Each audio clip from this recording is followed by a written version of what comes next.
If you've been scrolling through endless specs sheets, reading a handful of 5-star reviews and still feel like you're guessing which workstation actually justifies its price tag, you're not alone.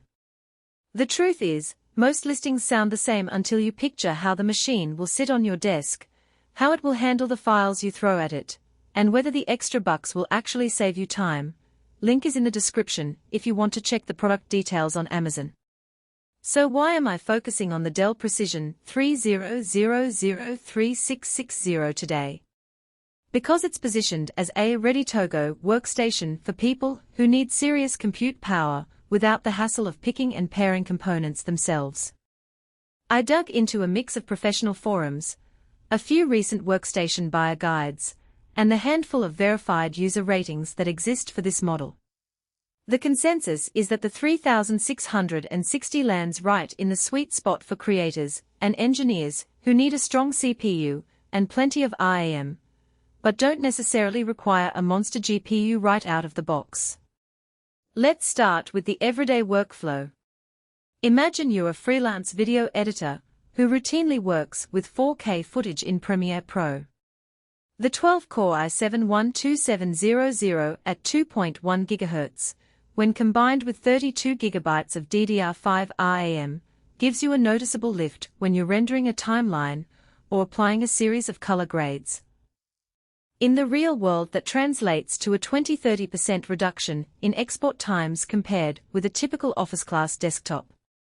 The SSD, while modest at 512 GB, loads the editing software almost instantly and keeps the operating system and cache files snappy.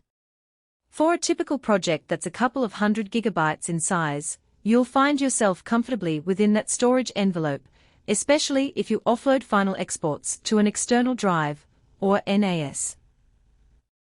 Now flip the scenario to a CAD designer who runs SolidWorks and occasionally does simulation runs.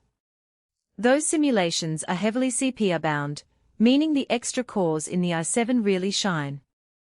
In tests shared on engineering subreddits, users reported that the 12-core configuration handled multiple parametric studies simultaneously without the dreaded "system slowed down" prompts that plague lower-core CPUs. The 32 GB of RAM also lets you keep several large assemblies open at once, swapping between them without hitting a memory wall. And because the tower comes with a 500W power supply, you have enough headroom to add a mid-range professional GPU like an NVIDIA Quadro RTX 4000 later on without needing to replace the unit.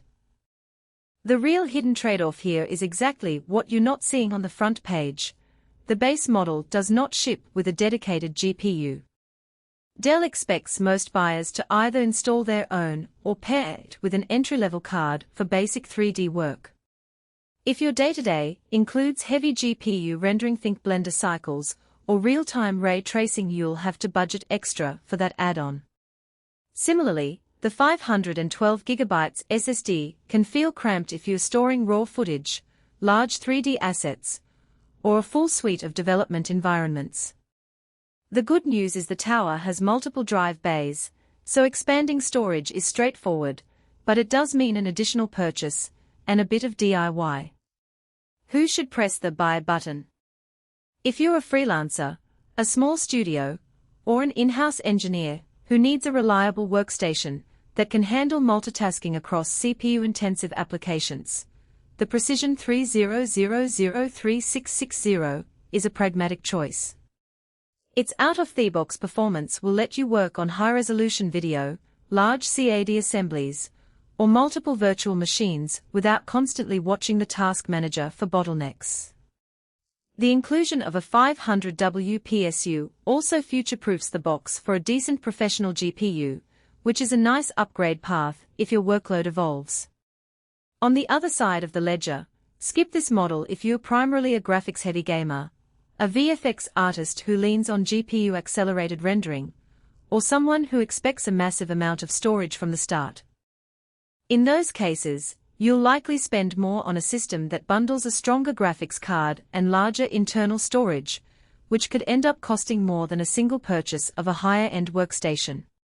Also, if you're looking for a compact or silent solution, The tower's form factor is on the larger side and its cooling fans, while adequate for the CPU, can be a bit louder under sustained load.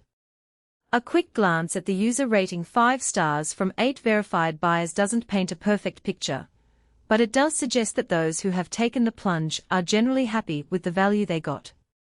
The consistent praise in those reviews revolves around no compromises on the core tasks I need, and easy to upgrade later. No one complained about the system being underpowered for its class, which is a subtle endorsement that the specs are well balanced for the intended audience. In practical terms, the workflow gains you'll see are incremental but meaningful. Faster compile times for code, smoother timeline scrubbing when editing, and the ability to keep multiple large applications open without a noticeable lag. Those are the moments that turn a good workstation into a productive one. And because Dell's support network is still pretty robust for the precision line, you won't be left in the dark if a component needs swapping later.